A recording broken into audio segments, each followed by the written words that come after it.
የክፍለ ሀገር ልጆች ልንገራችሁ ለእናትና ለአባቶቻችሁ ማድረጋችሁን እንደ ትልቅ ነገር ታዩታላችሁ። እሱ መባረክ ነው። ኑሯችሁ እናትና አባቶቻችሁ በእድሜ ኑረው በጤና ኑሮ ስላረጋችሁላቸው እግዚአብሔርን አመስግኑ። ግን እናትና አባት አይጠግቡም። እናት አባት ወንድም አይጠግቡም።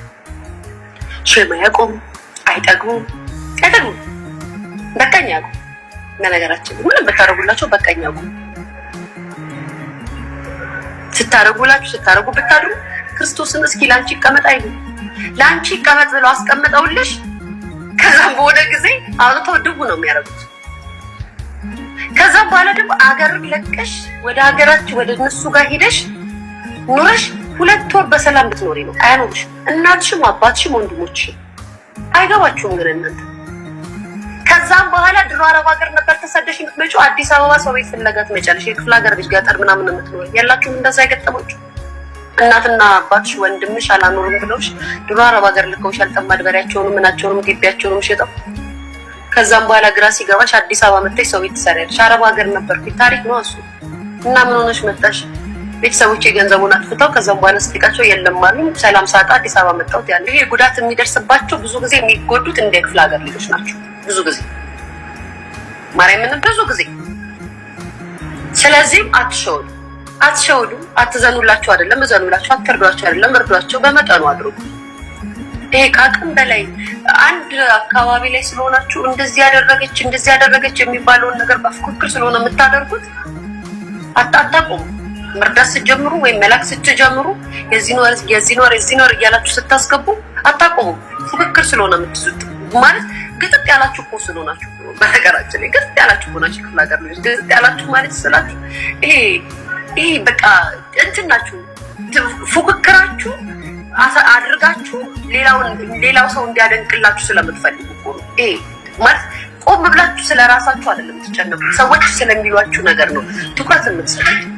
ለዛ ነው የምትጎዱት በነገራችን ላይ ተረድታችሁ። አሁን ይኸውልሽ አዳሜ የክፍለ ሀገር ልጅ እንዲህ ስትባይ ደግሞ ወይ ኮመንት ላይ መቼም የሚጠቅማችሁን የሚነግራችሁ አትወዱም እናንተ፣ የሚያሽቃብጥላችሁ ነው የምትወዱት። ማሮቼ ፍቅሮቼ ብዙ ጊዜ ማሮቼ ፍቅሮቼ የሚወዱት የክፍለ ሀገር ልጆች ናቸው። ባይዘው ይወዱታል። እንደዚህ ሽንገላ ትወዳላችሁ። እኔ ጋር ደግሞ እንደዚህ አይነት ሽንገላ የለም። የኔ ማለት እውነታውን ነው የምነግርሽ። እውነታውን ስነግርሽ ጠልቼሽ አይደለም ስለማይ ነው። እኔ ከአረብ ሀገር 4-6 ዓመት 5 ዓመት ሰርተው እዚህ አዲስ አበባ ሰው ቤት የሚለምኑ አሉ።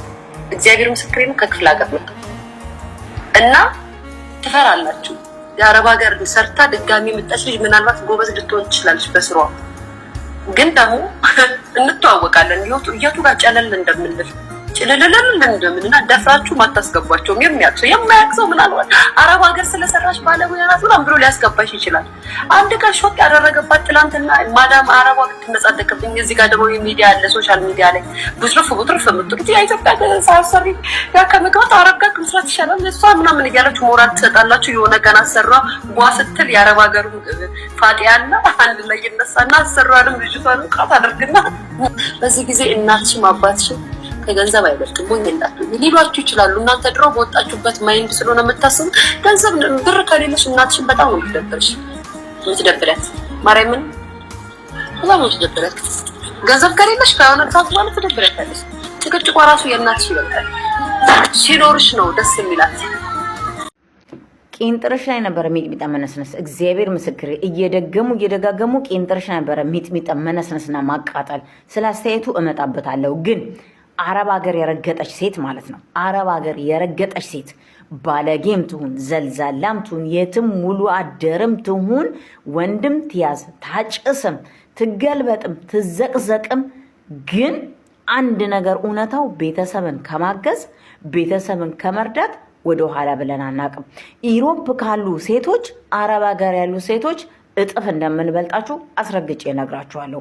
ወደ አስተያየቴ ስመጣ ማለት ነው አንቺ እንደ ቤተ ክርስቲያን ተጠምንመሽ ለባብሰሽ ምን ብለሽ አስመስለሽ እስስት መስለሽ ከአባትሽ ጎን ቁጭ ብለሽ 12 ዓመት የለፋችበትን ገንዘብ ቅርጥፍ አድርገሽ ከበላሽ በኋላ ሌሌ ብለሽ ልትንጣጭ መጣሽ አይደለም?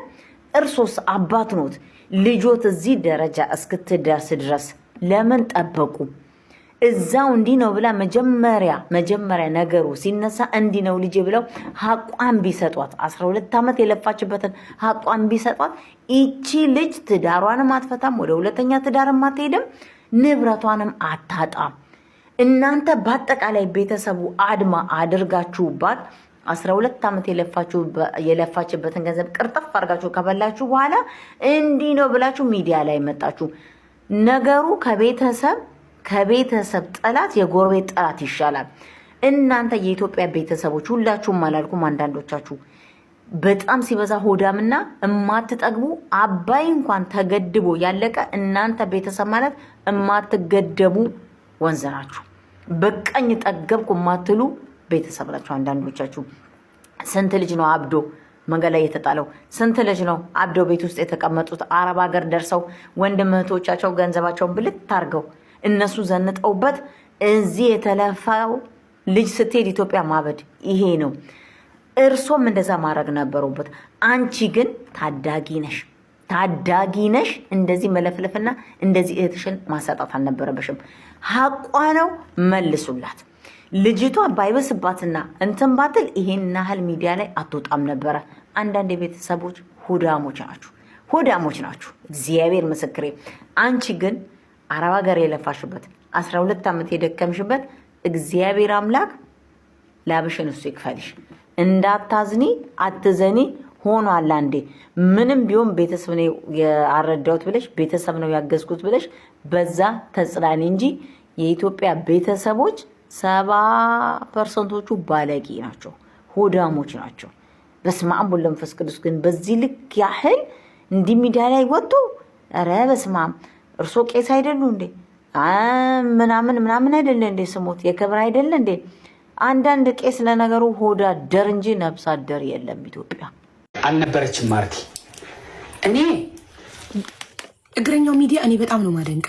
ግን በዚህ ኢንተርቪው በጣም ያናደድከኝ ነገር ልንገር፣ ያስደሰትከኝም ያናደድከኝም ነገር ልንገር። እሷን ያለ ጋብቻ ወልደሻል ብለክ እንዳፋጠጥቃት ፐርሰናል ላይፏን እሳቸውን ቄስ መፋታት ይችላል እንዴ ብለህ ለምን አልጠይቃቸው? ለምን ፈራህ? ለምን አልጠይቃቸውም? እሳቸውን ቄስ ከተፈታ ካህንነቱ ይወርዳል ወይ ብለህ ለምን አልጠይቃቸው? ከሚስቶት ጋር ተፋተው አንድ ቤት ለምን ይኖራሉ ብለህ ለምን አልጠይቃቸው? ለንብረት እሷ እንዳለችው እሷ እኮ የተናገረችው እያንዳንዱ ነገር እኮ እውነት ሆነ እኮ። የተፋቱበትን ወረቀት አምጥታለች። መጀመሪያ አልተፋታንም ብለው ነበረ፣ በኋላ ግን ተፋተዋል። ተፋተውም ግን አንድ ቤት ነው የሚኖሩት። አንድ ሰው ተለያይቶ አብሬ መኖር አልችልም ሲል ነው አይደል ሰው ፍቺ የሚፈጽመው? አብሬ መኖር አልችልም በቃኝ ይሄ ኑሮ ያለ ሰው የተፋታ ሰው ለምን አንድ ቤት ይኖራል? በፍርድ ቤት ሄደው የተፋቱት ቤቱን ለመካፈል ነው። ተካፈሉ ቤቱን። ስለዚህ ከኔ ድርሻ ከእናቷ ድርሻ መካፈል አችልም። ይኸው እያመለጣቸው ኩን ከእናቷ ድርሻ መጠየቅ አችልም።